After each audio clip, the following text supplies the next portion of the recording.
Enrique, qué gusto saludarlo. Buenos días y bienvenido. Gracias por aceptar esta entrevista en WQ Radio. Gracias por la invitación, Luisa. Siempre es un gusto enorme saludarla a usted y a su audiencia. Muchísimas gracias. En el marco del segundo debate de la reforma al Código de la Democracia, usted ha precisado que es importante ir hacia cambios urgentes que deben darse sí o sí. Vamos a ir analizándolos porque usted cita 6 cambios que deben incorporarse a la nueva normativa del Código de la Democracia. Comencemos con la primera. Bien, es importante destacar el hecho de que el Código de la Democracia originalmente fue implementado, aprobado en el 2009, ha tenido 11 reformas. La última fue en el 2023. Y pues de alguna manera yo afirmo o reafirmo el hecho de que muchas de las reformas tienen carácter circunstancial respecto al interés o conveniencia de los pesos políticos que se dan en la Asamblea. Y muy poco guarda relación con efectivamente lo que es necesario hacer para efecto de tener la certeza absoluta de la transparencia de los procesos electorales, de la legitimidad de los mismos, de la calidad de las organizaciones políticas, ¿verdad? Y por eso es que desde el Consejo Nacional Electoral, y no solamente yo como consejero, el mismo pleno del Consejo y varios consejeros han hecho recomendaciones en más de una ocasión en cuanto a la necesidad de ciertas reformas que apuntan que efectivamente se dé con un mejor escenario de participación política. Y por eso es que hemos hecho esta propuesta de la cual estamos conversando.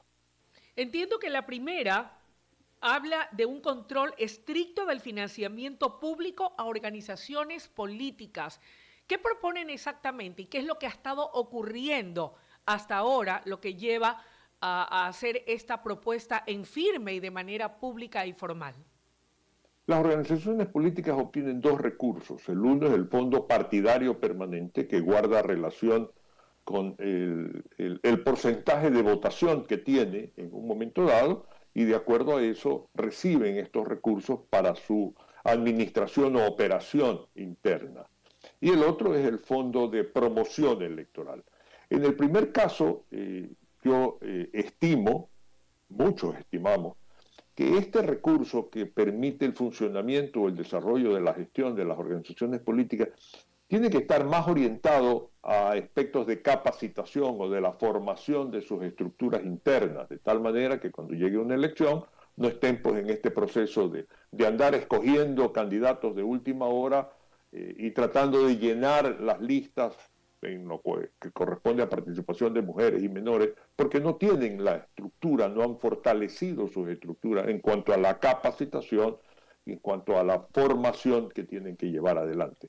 Generalmente estos recursos los gastos en administración, en sueldos para sus propios dirigentes y en alquileres de locales, etcétera. Por lo tanto, tiene que estar más orientado a eso que nosotros queremos todos los ecuatorianos, organizaciones políticas más fortalecidas ideológicamente y en cuanto a sus cuadros, no en cuanto a que simplemente quienes hacen la dirigencia tienen los recursos para dedicarse a la actividad política, que está bien, pero no es necesario eso de que los ecuatorianos tengamos que aportar con tal fin y que ese recurso se distribuya prioritariamente con esto para efectos de administración de las organizaciones políticas, sino para lo que está establecido, capacitación.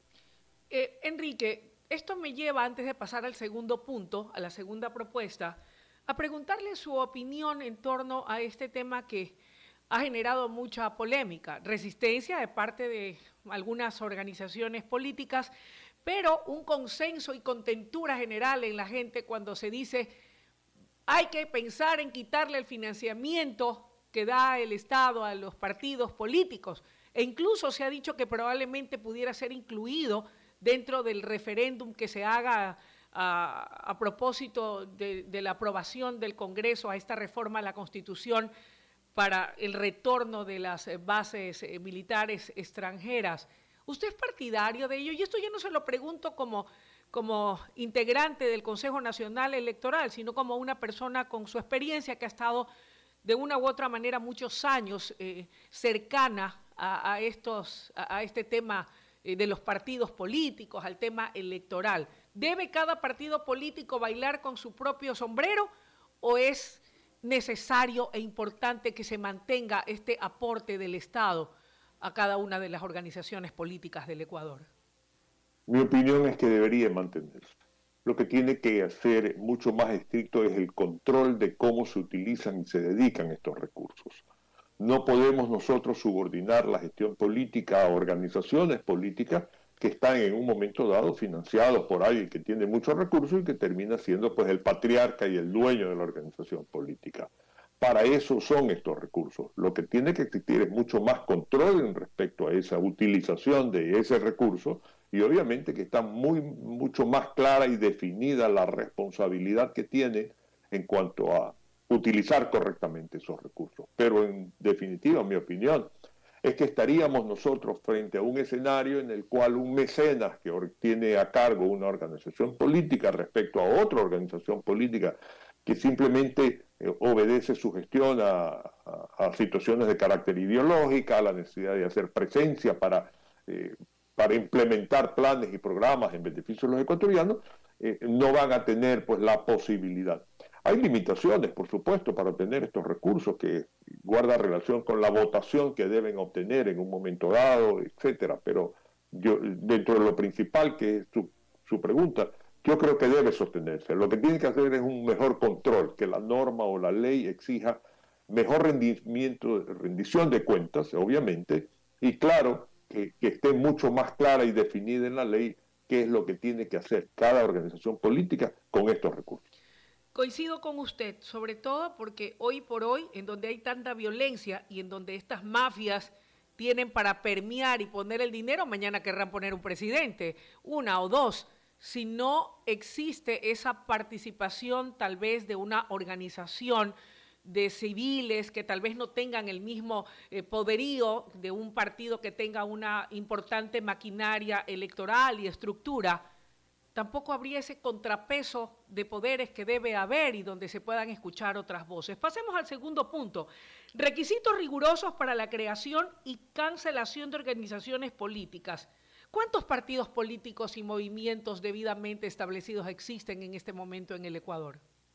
Algo más de 260 organizaciones políticas de diferentes niveles, porque si nosotros observamos de carácter nacional en cuanto a partidos políticos y movimientos, se entendería que no pasan de 16 o 17. Pero en su gran mayoría son organismos políticos, organizaciones políticas de carácter cantonal o provincial. De tal manera de que hay una polarización, una dispersión de organizaciones políticas. Y es porque organizar un partido político no tiene mayores complicaciones. Usted y yo y un grupo de personas nos unimos, establecemos un plan de gobierno, una declaración de principios, establecemos unos estatutos, conseguimos en 10 provincias por lo menos directivas provinciales y establecemos los colores, etcétera, de la organización política y el CNE nos autoriza a salir a recoger firmas. ¿Y esto es malo? Y ya sabemos que en este país el tema de recoger firmas no es una complicación, porque los ecuatorianos pues, somos muy generosos en firmar y respaldar sin darnos cuenta de lo que estamos haciendo. Por lo tanto, tiene que haber una mayor rigidez respecto a la formación de las organizaciones políticas, ¿verdad? En cuanto a historia, en cuanto a la formación, a los cuadros que están participando y obviamente a tener una mejor estructura y un mejor respaldo en un momento dado por parte de la ciudadanía. No podemos nosotros seguir en este facilismo. Mire usted, por ejemplo, en el Pleno del Consejo Nacional Electoral, acabamos hace no mucho de dar de baja como a 20 y tantos, si no son más, organizaciones políticas que fueron aprobadas en su momento dado para salir a recoger firmas, pero no hicieron ninguna gestión al respecto. Hay otras organizaciones políticas que siguen pidiendo aprobaciones, que hemos conocido y que simplemente cumplen con lo que está contemplado en la ley para pedir la aprobación para que se le dé la clave para salir a recoger firmas. Y cuando usted comienza a chequear la cantidad de firmas que se requieren, uno comienza a darse cuenta que no hay tantos ecuatorianos firmando como organizaciones políticas existen, tanto en formación como aspirando a ser organización política. Enrique, Sin embargo, a propósito de esto, de ser más rigurosos en las especificaciones o en las obligaciones o en los requisitos que se deban dar para poder conformar una estructura, un movimiento político, ¿qué me dice de los requisitos para que un ciudadano pueda terciar en una candidatura X? Porque no sé cómo están las cosas por allí, pero ahora hasta un bachiller puede ir a la asamblea y sin embargo hay quienes cuestionan que mañana un ingeniero eléctrico quiera ir porque le dicen, ¿y este qué sabe de leyes? Pero guardando las distancias y con el respeto que me merece un honorable bachiller, no me va a decir que tiene incluso más experiencia de la vida que cualquier otro profesional que ya tiene un título de tercero y cuarto nivel, pues. Y sin embargo se lo cuestiona, porque si es médico quieren que solamente esté en un hospital, si es ingeniero eléctrico quieren que solamente se dedique a su oficio, o si es arquitecto solamente a hacer planos, pero muchas veces se discrimina a un profesional solamente porque no tiene un título de abogado y sabe de leyes, pero un bachiller sí puede ir y ahí no pasa nada. ¿Cómo corregir eso? Lamentablemente, la Constitución establece el derecho de todos los ecuatorianos para elegir y ser elegidos. Ya. Y respecto a eso no hay límite. Los únicos límites que existen en el Código de la Democracia es respecto a la edad y obviamente a no tener problemas de carácter judicial, etcétera, etcétera. Pero ahí hay una Pero de ahí distorsión, para ¿verdad? adelante, cualquier ecuatoriano tiene derecho a ser candidato. Okay. No existe tampoco ningún tipo de requerimiento por parte de una organización política que ese ciudadano salga de sus cuadros, que haya tenido algún tipo de formación, algún tipo de preparación previa. Y por eso es la improvisación. Incluso hoy está vigente la exigencia aquella de que la participación de mujeres y la participación de hombres tiene que ser respetada por las organizaciones políticas, que no han formado a tiempo cuadros. A última hora, cuando viene la época de elecciones, salen a buscar candidatos mujeres, candidatos hombres, sin tener ningún tipo de experiencia. Y obviamente se reservan los puestos prioritarios, los que posiblemente están asegurados con una cierta votación, para quienes han hecho la dirigencia, han estado al frente de la organización política. Pero no hay esa responsabilidad por parte de la organización política, como si hubo antes Partido Social Cristiano, Izquierda Democrática, Partido Liberal en su momento, Partido Conservador, qué sé yo, de organizaciones políticas que eran estructuras de carácter nacional y había militancia y había participación. Hoy día no existe tal cosa. Y entonces se da lo que usted está comentando muy bien. Construcción del padrón electoral con datos biométricos del registro civil. ¿Cómo funciona ahora? Eso es un desafío importante que nosotros en el Consejo Nacional Electoral venimos peleando porque tal cosa se dé. El padrón biométrico guarda relación con los datos biométricos del registro civil. Y ya en eso el registro civil ha avanzado muchísimo.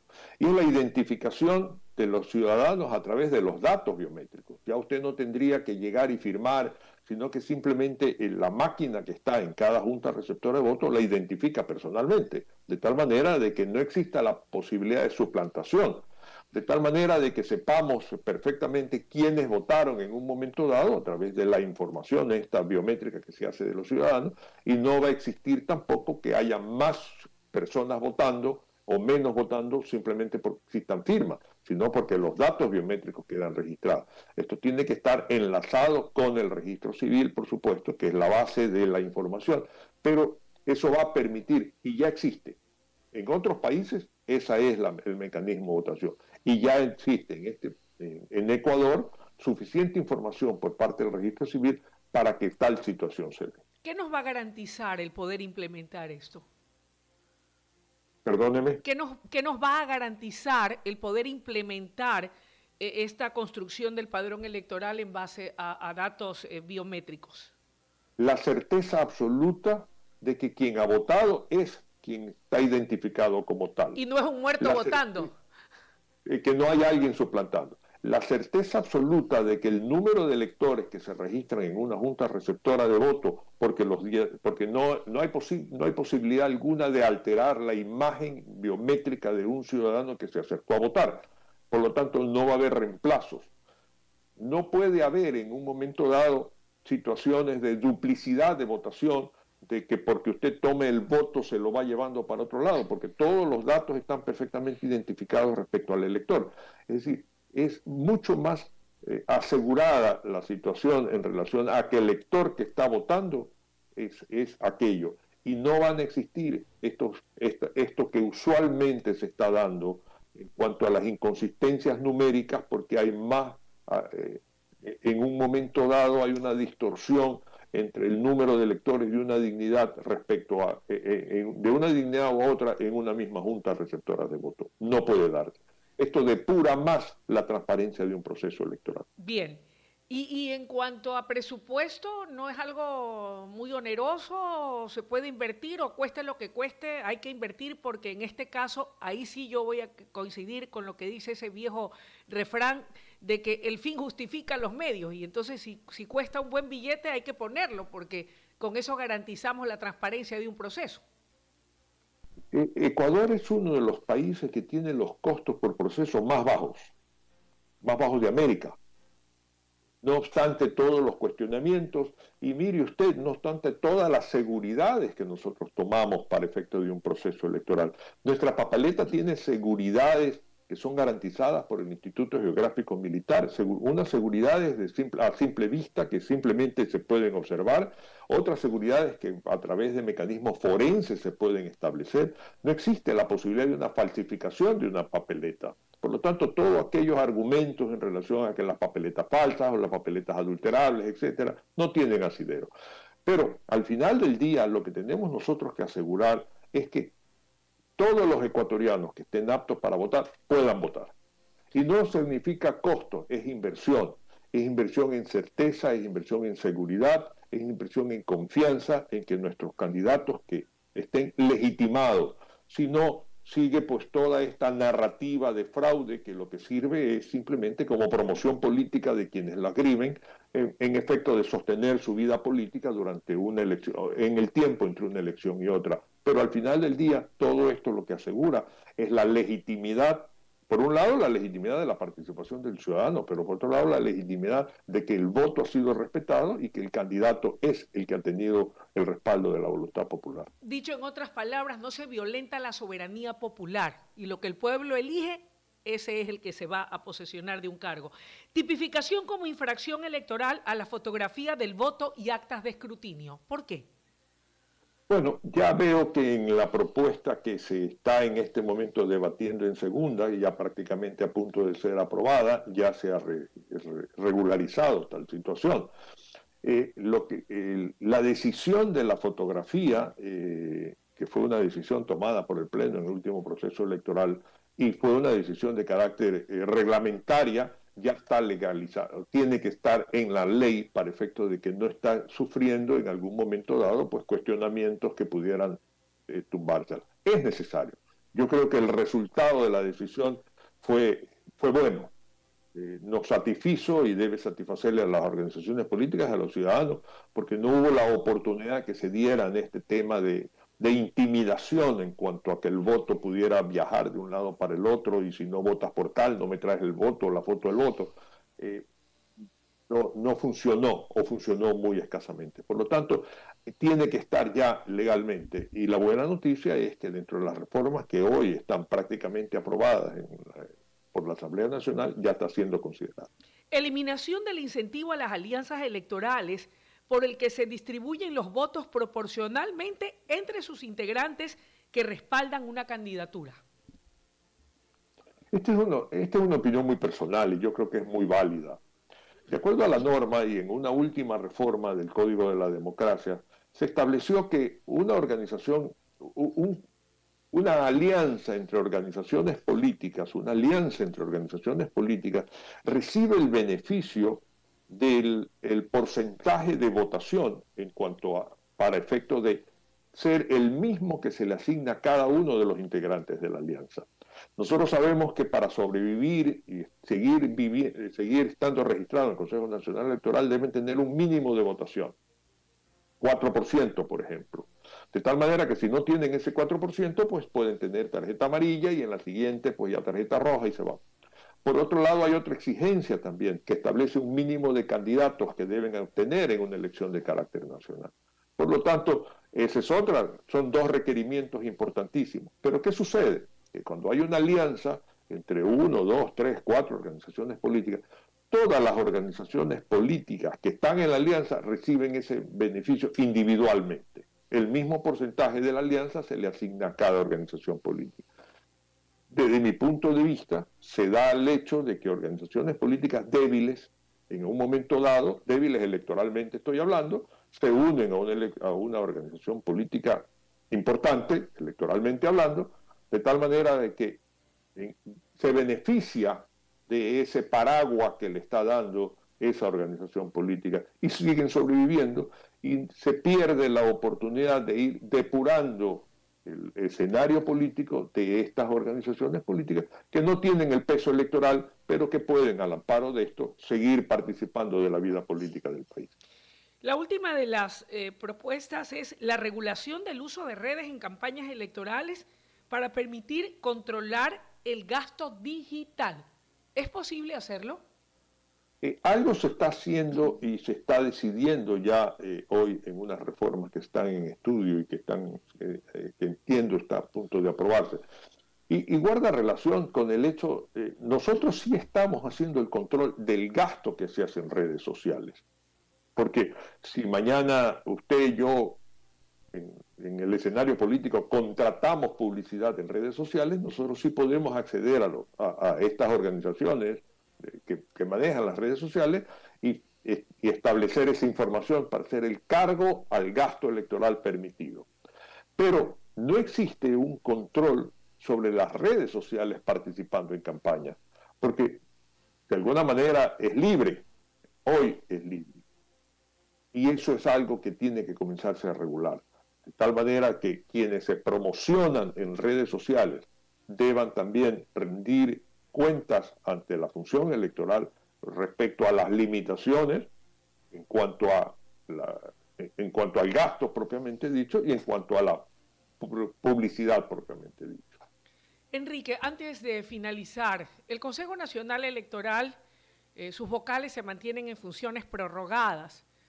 De lo que usted conoce, porque siendo parte de los vocales que integran el directorio o la directiva del CNE, ¿cómo marcha el tema del trabajo que realiza el Consejo de Participación Ciudadana y Control Social para la renovación parcial del Consejo Electoral? Entiendo que una vez que culmine el proceso, por sorteo, dos de los integrantes del Consejo Nacional Electoral serían relevados por los que escoja la nueva comisión en base a una selección exhaustiva y seria, que es lo que se espera.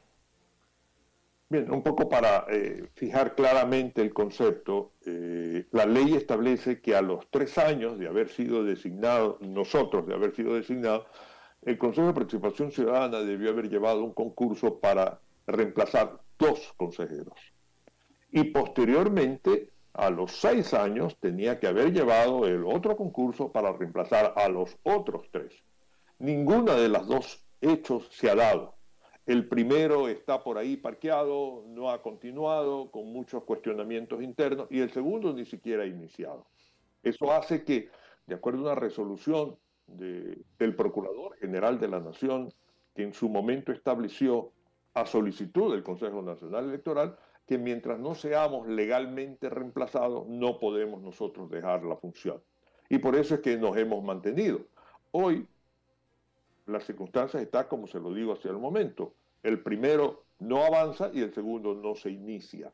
De tal manera de que es un hecho que, si bien es cierto, como Consejo Nacional Electoral no es un asunto que nos satisface ni nos sentimos cómodos, pero es nuestra obligación estar ahí porque así dice la ley. Mientras no seamos legalmente reemplazados, debemos seguir en funciones. Pero ese es el escenario. Le corresponde al Consejo de Participación Ciudadana hacer su tarea.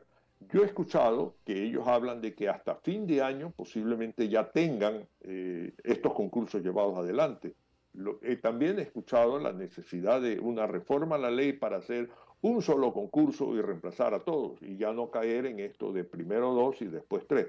pero sigue estando en manos del Consejo de Participación Ciudadana la decisión o la acción para que nosotros seamos reemplazados. Esto dejaría sin piso entonces aquellas voces que dicen que los vocales del Consejo Nacional Electoral están aferrados al cargo y no se quieren ir por nada del mundo. Me permito hablar por todos, aun cuando no tengo esa representatividad. Usted puede tener la absoluta certeza de que ninguno de los 5 está aferrado a la silla, aferrado al cargo. No, señor. Estamos cumpliendo nuestra tarea, con nuestras discrepancias internas, con nuestros conflictos internos, cada uno teniendo su propia visión de cómo tiene que ser manejado un proceso electoral. Ninguno de nosotros está en esta situación de querer prorrogar más allá de lo que determina la ley. Hemos trabajado profesionalmente, insisto en la expresión que acabo de decir, con nuestros conflictos, con nuestras discrepancias, los resultados están a la vista. No hay proceso electoral en los últimos tiempos que obviamente van a tener los cuestionamientos, porque siempre los que no ganan comienzan a cuestionar el resultado, pero al final del día los procesos han sido transparentes, han sido eficientes, hemos legitimado cuál es la voluntad popular y los resultados están ahí. Por lo tanto, corresponde al Consejo de Participación Ciudadana hacer la tarea y obviamente ver los reemplazos que tienen que reemplazarlos. Y tenga usted la absoluta certeza que todos vamos a estar muy satisfechos del deber cumplido y, por supuesto, muy satisfechos de ya dejar la función en manos de quienes no van a ser legítimamente reemplazantes. Enrique, me queda claro que la pelota está en la cancha del Consejo de Participación Ciudadana y Control Social y deberán ser ellos quienes digan por qué han dilatado tanto este proceso, más allá de que es conocido por el país. No en esta administración, de hecho el titular de ese organismo fue reelegido y ha sido ratificado en sus funciones, pero es vox populi y todo el mundo conoce todos los entuertos en los que ha estado envuelto este organismo y que seguramente ha sido en parte la razón por la cual se ha dilatado la renovación, tanto parcial como total, de esta otra organización, de este organismo rector electoral en el país. Por lo demás, y en lo que a mí respecta, y en su caso de manera particular, sé de la transparencia y de la rectitud y honorabilidad con la que usted siempre se ha conducido, no solamente en el CNE, sino en cada uno de los cargos públicos que ha ocupado en su vida. Me precio de conocerlo y se lo pregunto porque sé que usted responde siempre con frontalidad, que no tiene rabo de paja y que contesta lo que se le pregunte porque no tiene nada que esconder. Mi querido Enrique, gracias por su tiempo y por haber accedido a esta entrevista. Ojalá en algún momento pueda tenerlo aquí presencialmente, aquí en la cabina de WQ Radio. Gracias a usted, Luisa. Usted ha sido muy gentil, un honor contar con su amistad y por supuesto tenga usted la absoluta seguridad de que en lo personal, y creo y vuelvo a repetir lo que dije hace un momento, quienes integramos el Consejo Nacional Electoral, trabajamos honestamente para garantizar cuál es la voluntad popular y cuál es que quienes van a ocupar la función pública estén legítimamente electos. Gracias, reitero mi agradecimiento a usted. Muchas gracias y buenos días. Amables oyentes, será la intervención del ingeniero Enrique Pita en su calidad de vicepresidente del Consejo Nacional Electoral. Presente esta mañana aquí en WQ Radio. Vamos a una breve pausa, pero cuando volvamos, una interesante entrevista que no pueden perderse. Estará con nosotros un experto en nefrología. Esto a propósito, amables oyentes y televidentes, de que hoy se celebra el Día Mundial, se conmemora el Día Mundial del Cáncer de Riñón, sí, así como lo escuchan. Así que vamos a estar conversando nosotros con un experto en el